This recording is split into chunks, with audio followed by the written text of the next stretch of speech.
Hello friends, मैं हूं C S Sudesh Gupta. Welcome back to the channel once again. आज का हमारा टॉपिक एफआईआर, जो आज हमारा लीगल सेगमेंट का टॉपिक है और हम इस पर डिस्कस करेंगे एफआईआर क्या होती है, एफआईआर कैसे लॉन्च की जाती है, अगर एफआईआर पुलिस दर्ज नहीं करती है तो हम क्या कर सकते हैं, जीरो एफआईआर क्या होती है, एफआईआर ऑनलाइन कैसे फाइल की जा सकती है और ऑनलाइन एफआईआर को हम कैसे ट्रैक कर सकते हैं कि क्या उसका स्टेटस है। इन सभी टॉपिक्स के बारे में आज हम डिस्कस करेंगे।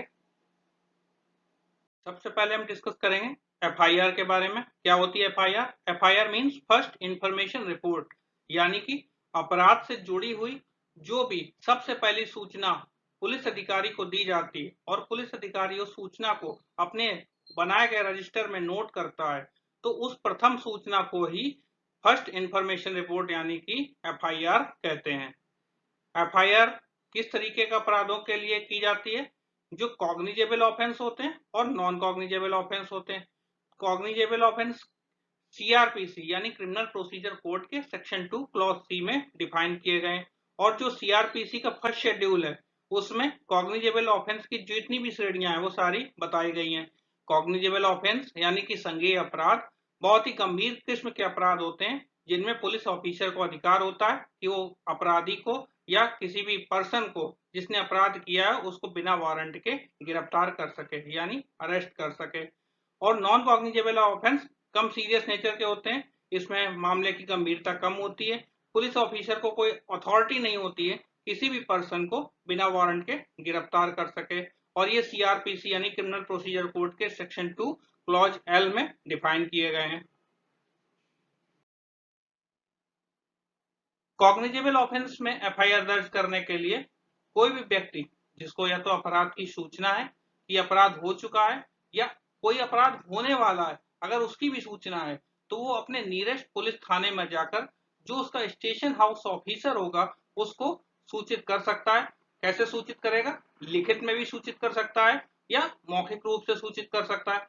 अगर मौखिक रूप से सूचित करेगा तो पुलिस अधिकारी को उसकी जो एप्लीकेशन होगी वो लिखकर एफआईआर दर्ज करनी होगी और एफआईआर दर्ज करने के समय उसको जो भी उसने अपनी एप्लीकेशन में जो भी प्रार्थना दी है कि क्या अपराध हुआ है उसको उसको पढ़कर सुनाना होगा और जो सूचना देने वाला व्यक्ति है वो उसको हाँ में बोलेगा कि हाँ मैंने ये सूचना दी है और उसमें अपने साइन करेगा।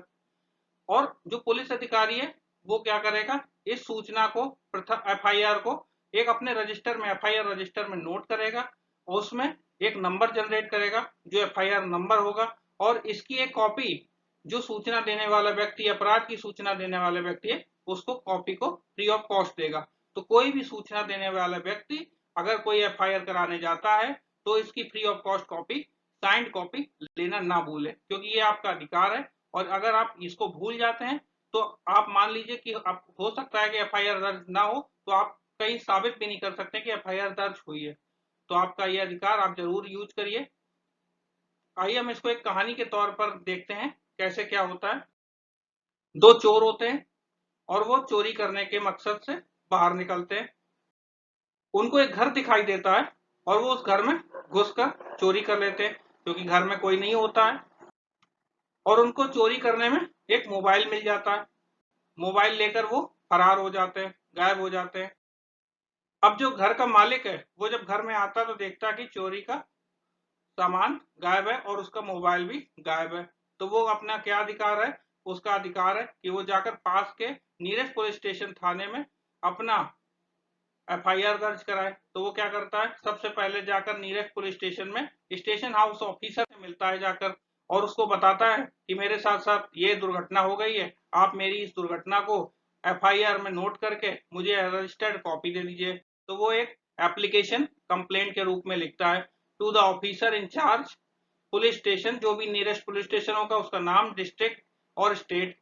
सब्जेक्ट में जो भी उसका मोबाइल जैसे चोरी हुआ है तो मोबाइल की सूचना, रिस्पेक्टेड सर, और अपनी पूरी जानकारी कि ये किस कंपनी का मोबाइल था, किस कलर का था, इसका IMEI नंबर क्या था, इसका सिम नंबर क्या था, इसका सीरियल नंबर क्या था और इसका बिल की कॉपी लगाकर इसका मॉडल नंबर ये था और मैंने यहाँ से इतने में खरीदा था और इसमें अपने साइन करके स्टेशन हाउस ऑफिसर को सबमिट कर देगा।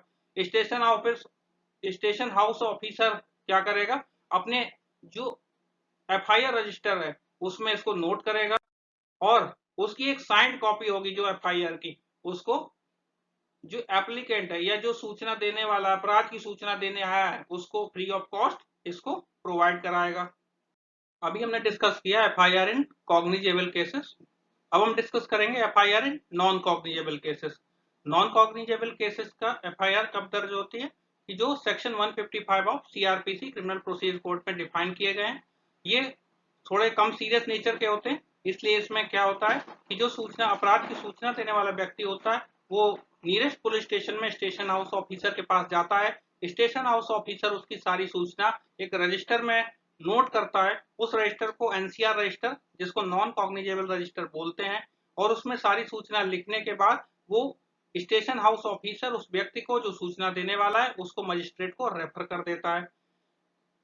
नॉन कॉग्निजेबल केसेस में कोई भी पुलिस ऑफिसर जब तक मजिस्ट्रेट ऑर्डर नहीं करेगा किसी भी केस को इन्वेस्टिगेट नहीं कर सकता है। और इसमें क्या होता है कि मजिस्ट्रेट के ऑर्डर करने के बाद पुलिस ऑफिसर के पास वो सारे अधिकार आ जाते हैं जो एक कॉग्निजेबल केसेस में होते थे। लेकिन कौन सा अधिकार नहीं होता है कि बिना वारंट के किसी भी व्यक्ति को अरेस्ट नहीं कर सकता, ये इस वाले में अधिकार नहीं मिलता है। और एक बहुत इंपॉर्टेंट चीज है, अगर कोई भी व्यक्ति जिसने दो ऑफेंस किए हैं, जो एक कॉग्निजेबल है और एक नॉन कॉग्निजेबल है, तो क्या ट्रीट किया जाएगा, उसके जो ऑफेंस को कॉग्निजेबल ट्रीट किया जाएगा और नॉन कॉग्निजेबल को नहीं माना जाएगा। क्योंकि जो कॉग्निजेबल ऑफेंस है वो सीरियस नेचर का है और उसमें ध्यान देने योग्य है, संज्ञेय अपराध है, इसलिए उसमें पुलिस बिना वारंट के भी उसको अरेस्ट कर सकती है और उसको वो सारी पुलिस जो स्टेशन हाउस ऑफिसर के पास राइट है वो यूज कर सकता है। अगर आपकी एफआईआर पुलिस दर्ज करने से मना कर देती है तो आपके पास क्या अधिकार है, तो आपका अधिकार है कि आप अपनी उस सूचना को जो आप स्टेशन हाउस ऑफिसर या पुलिस ऑफिसर के पास लेकर गए थे और उसने मना कर दिया, तो आप उस सूचना को लिखित में अपने नियरेस्ट सुपरिंटेंडेंट ऑफ पुलिस जो एसपी ऑफिस है उसमें एसपी को बाय पोस्ट भेज सकते हैं। एसपी उस सूचना को पाने के बाद उसको चेक करेगा और उसमें अगर पाएगा कि हाँ ऐसा कमीशन कॉग्निजेबल ऑफेंस या जो संज्ञेय अपराध है वो ऐसा हुआ है, तो वो या तो खुद उसकी जांच करेगा या अपने किसी नीचे के अधिकारी को जो पुलिस ऑफिसर है सबऑर्डिनेट उसको दे देगा और वो उसी तरह से इसकी जांच करेगा जैसे वो पहले करता। तो आपके पास अधिकार है, अगर कोई पुलिस ऑफिसर आपकी एफआईआर दर्ज करने से मना कर देता है तो आपको पास के जो एसपी ऑफिस है, सुपरिंटेंडेंट ऑफिस है, उसमें जाकर आप या तो सूचना लिखित में दे सकते हैं या फिर बाई पोस्ट भेज सकते हैं। आइए आगे जानेंगे जीरो एफआईआर क्या होती है। हमने बहुत सुना जीरो एफआईआर। तो होता क्या है कि जैसे कोई अपराध होता है तो हमें नियरेस्ट थाने में जाकर अपनी सूचना देनी होती है और उसके बारे में स्टेशन हाउस ऑफिसर से एफआईआर दर्ज करने के लिए एप्लीकेशन सबमिट करनी होती है। मान लो अपराध कहीं ऐसी जगह हो जाता है जहां नियरेस्ट थाना ना होकर आप क्या करते हैं, वो सूचना किसी भी थाने में जाकर दे देते हैं। तो आप ऐसा कर सकते हैं, आपके पास अधिकार है कि जरूरी नहीं कि आप नियरेस्ट थाने में ही सूचना दें, आप किसी भी थाने में उस अपराध की सूचना दे सकते हैं और उस पुलिस अधिकारी को जो स्टेशन हाउस ऑफिसर होगा वो मना नहीं कर सकता है और वो उस सूचना को नोट करेगा, एफआईआर दर्ज करेगा और उस एफआईआर को जो संबंधित थाना होगा वहां पर भेज देगा और इसको जो संबंधित थाना होगा फिर वो जांच शुरू करेगा। तो इसको जीरो एफआईआर बोलते हैं कि ऐसा कोई जरूरी नहीं है कि जहां पर अपराध हुआ है वहीं पर ही सूचना दर्ज की जाए या एफआईआर रजिस्टर कराई जाए। ऑनलाइन एफआईआर कैसे फाइल कर सकते हैं, मान लो आपका मोबाइल चोरी हो गया, मान लो आपकी कोई गाड़ी चोरी हो गई, तो आप गूगल में जाएंगे, सर्च बॉक्स में डालेंगे ऑनलाइन एफआईआर, आप जिस भी स्टेट में रहते हैं उस स्टेट का नाम डालेंगे। मैं दिल्ली में रहता हूं तो मैंने दिल्ली का डालकर दिखा रहा हूं।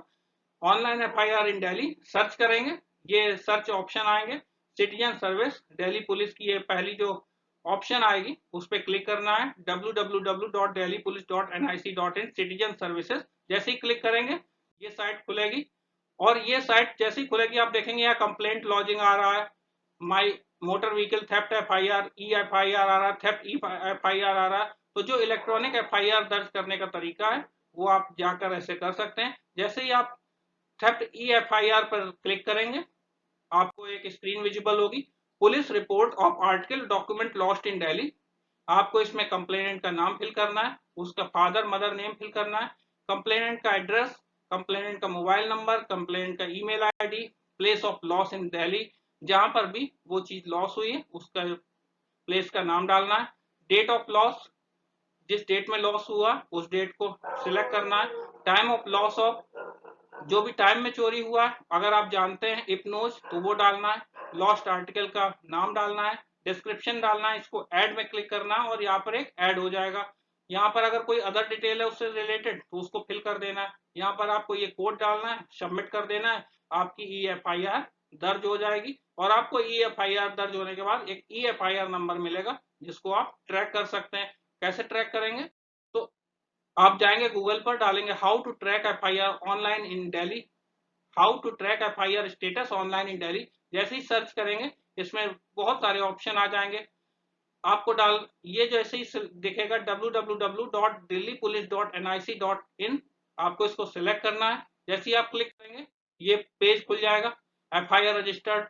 आपको इसमें जो भी आपसे रिलेटेड है, मान लो आप प्रॉपर्टी थेफ्ट केसेस में FIR दर्ज कराई है तो इस पर क्लिक करेंगे, मोटर व्हीकल पे कराई है तो इस पर क्लिक करेंगे और जब क्लिक करने के बाद जैसे ही आप पेज ओपन होगा तो ये वाला पेज ओपन होगा, FIR नंबर डालना होगा, जो आपको FIR नंबर मिला होगा, ईयर सेलेक्ट करना होगा जिस ईयर की आपकी FIR होगी, डिस्ट्रिक्ट सेलेक्ट करना होगा संबंधित, जो भी पुलिस स्टेशन में अपने FIR सेलेक्ट किया था वो डालना होगा, फ्रॉम से लेकर टू की डेट डालनी होगी कि जिस डेट में आपने FIR कराई थी, और आपका कंप्लेनेंट का नाम डाल के सर्च करेंगे। जैसे ही आप सर्च करेंगे आपका पूरा स्टेटस क्लियर व्यू हो जाएगा।